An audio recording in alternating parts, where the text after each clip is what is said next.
Hello students. Now we will see the second part of first chapter of social studies. तो first part में हम लोगों ने देखा कि किस तरह से टू बैटल्स हुए, battles of Plassey and battles of Buxar, Bengal, nawab of Bengal and British East India company.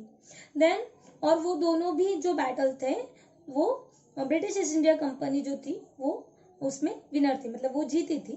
और उसके बाद उन्होंने अपना एक्सपांशन, कंपनी का जो रूल था उसका एक्सपांशन किस तरह से स्टार्ट हुआ, we will see now.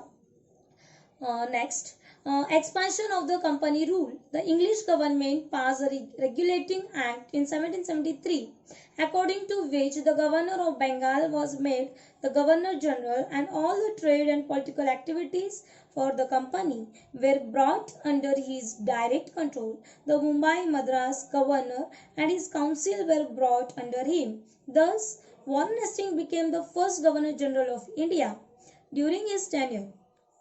Okay तो कंपनी के रूल के एक्सपांशन में सबसे पहले गवर्नमेंट ने, इंग्लिश गवर्नमेंट ने एक एक्ट बनाया, रेगुलेटिंग एक्ट, जिसको हम लोग कानून कह सकते हैं या फिर कायदा कह सकते हैं।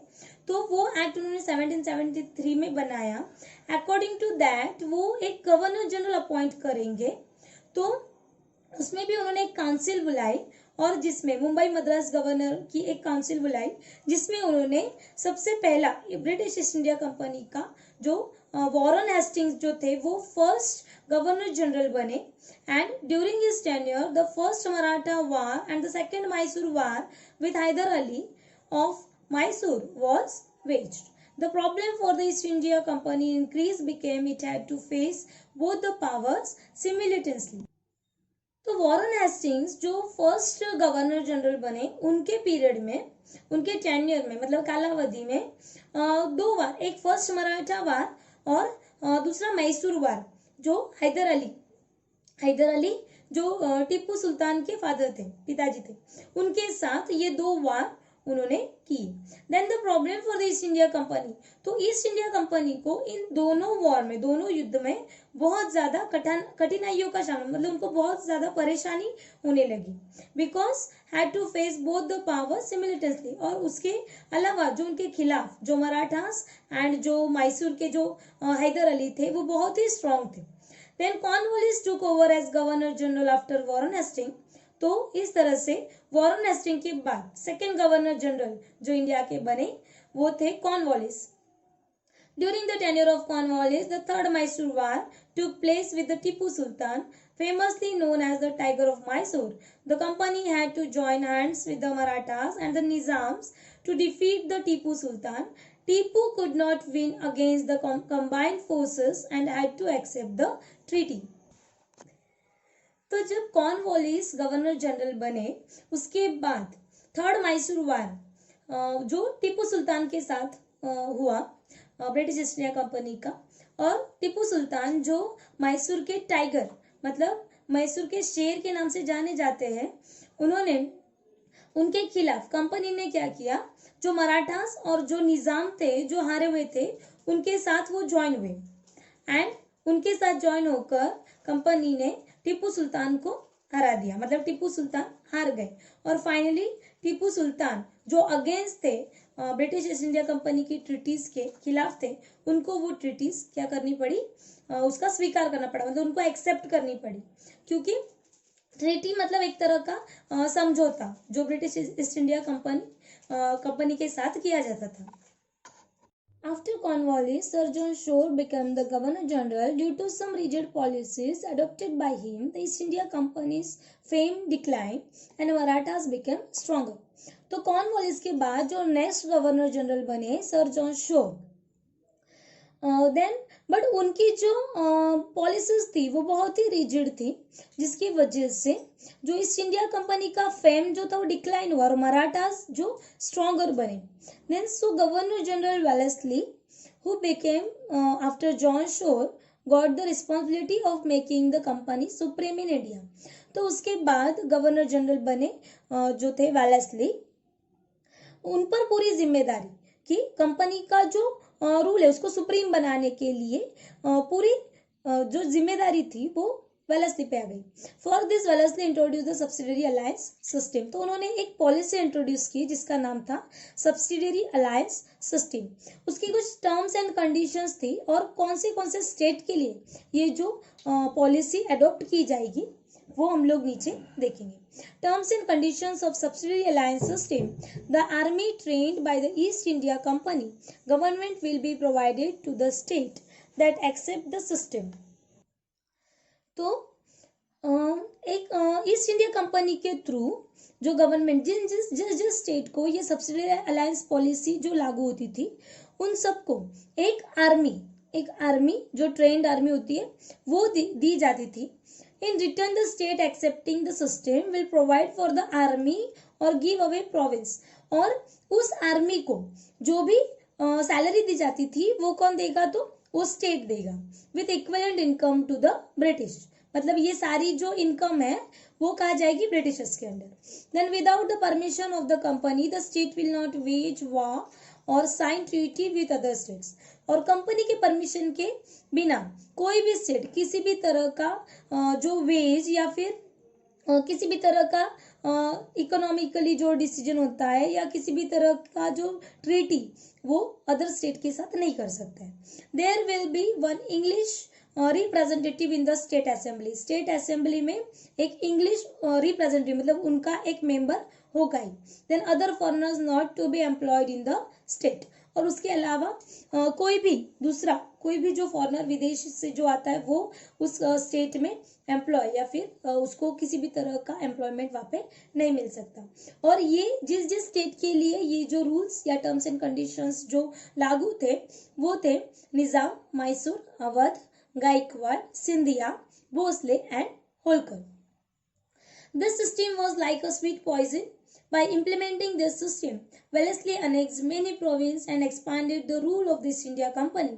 Governor General Wellesley asked Tipu Sultan to accept the subsidiary alliance system, which he refused. For declining the alliance system, the company, with support from the Nizam, attacked Mysore in 1799.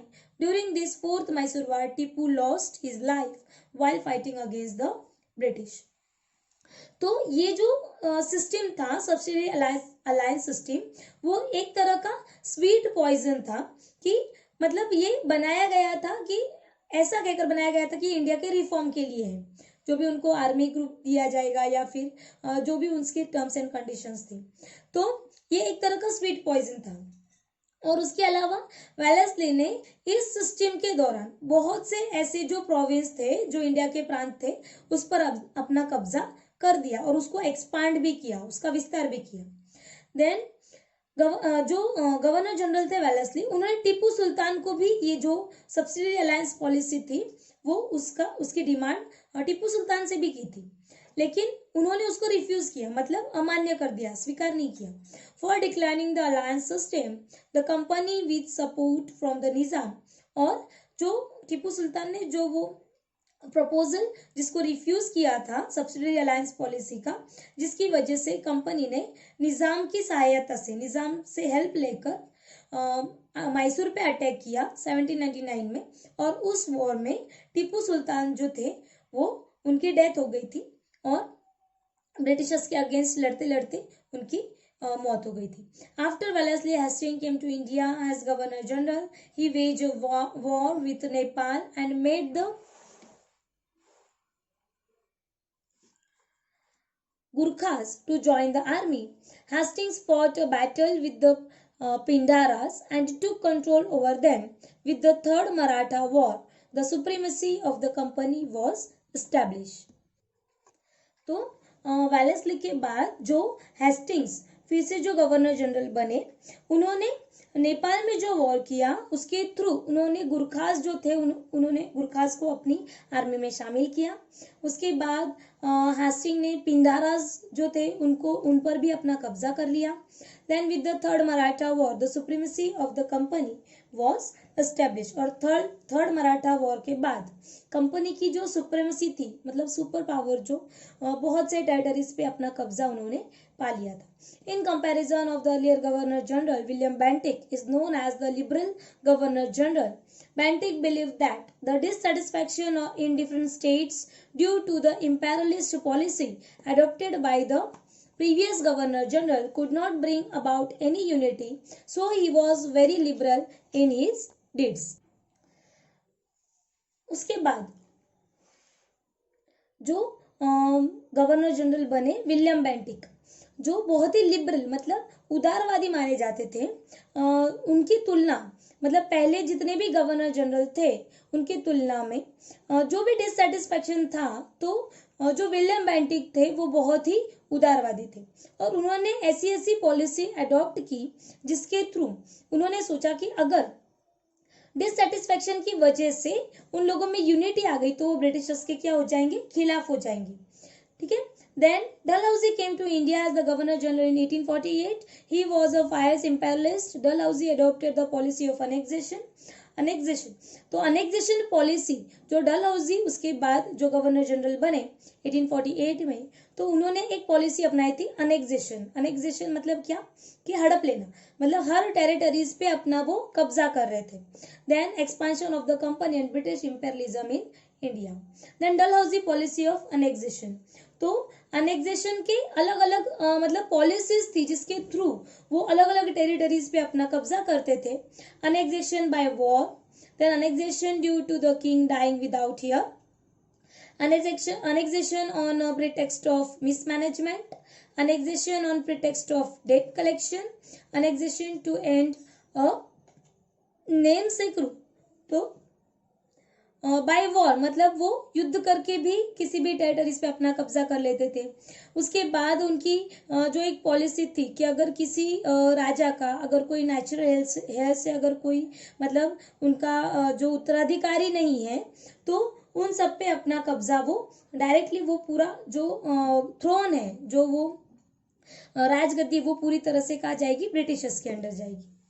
तो इस तरह से अलग अलग उनकी पॉलिसीज जो डलहौजी ने बनाई थी अनेक्सेशन के लिए, मतलब अलग अलग टेरिटरीज पे सारे इलाकों पे अपना कब्जा करने के लिए। Beside being in imperialist Dalhousie was also a reformist, और उसके अलावा इंपेरियलिस्ट के साथ साथ जो डलहौजी थे वो रिफॉर्मिस्ट मतलब बहुत से सुधार भी उन्होंने इंडिया में लाए थे। The first railway line in India between Mumbai to Thane 1853, then wireless system between India and England, जो सबसे पहली जो ट्रेन इंडिया में रेलवे जो चली थी वो डलहौजी ने स्टार्ट की थी मुंबई टू ठाणे 1853 में, और वायरलेस सिस्टम इंडिया और इंग्लैंड के बीच में वायरलेस सिस्टम स्टार्ट किया था लॉर्ड डलहौजी ने। Establishment of public works department, English education were all introduced during his tenure. उसके अलावा इंडिया में वेस्टर्न एजुकेशन डलहौजी लेकर आए थे।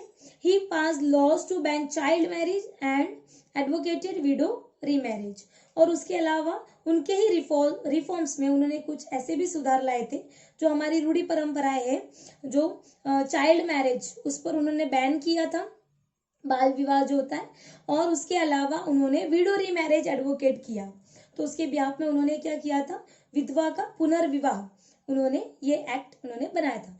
With in 100 years from the battle of Plassey in 1757 the British rule and the empire both expanded, but in the process they had to face the dissatisfaction of the Indian states, and this was manifested in the form of the first struggle for independence in 1857। तो जब east India company India में आई उसके बाद 100 साल तक जब battle of Plessis हुआ था 1757 से लगाकर 1857 तक, जो ब्रिटिशर्स है उन्होंने जितनी भी टेरिटरीज है सब पे अपना कब्जा कर दिया, और जो इंडिया के साथ उन्होंने व्यवहार किया वो बहुत ही डिससेटिस्फैक्टरी था। तो उस अन्याय के खिलाफ एक हम लोगों को रीजन मिला इंडियन स्टेट्स को कि वो फर्स्ट स्ट्रगल इंडिपेंडेंस के लिए मतलब आजादी के लिए पहला जो संघर्ष है वो स्टार्ट करें, और 1857 में इसका उन्होंने सबसे पहले उसकी शुरुआत भी की। ठीक है, इसका थर्ड पार्ट हम लोग नेक्स्ट एक्सप्लेनेशन में हम लोग देखेंगे। Thank you.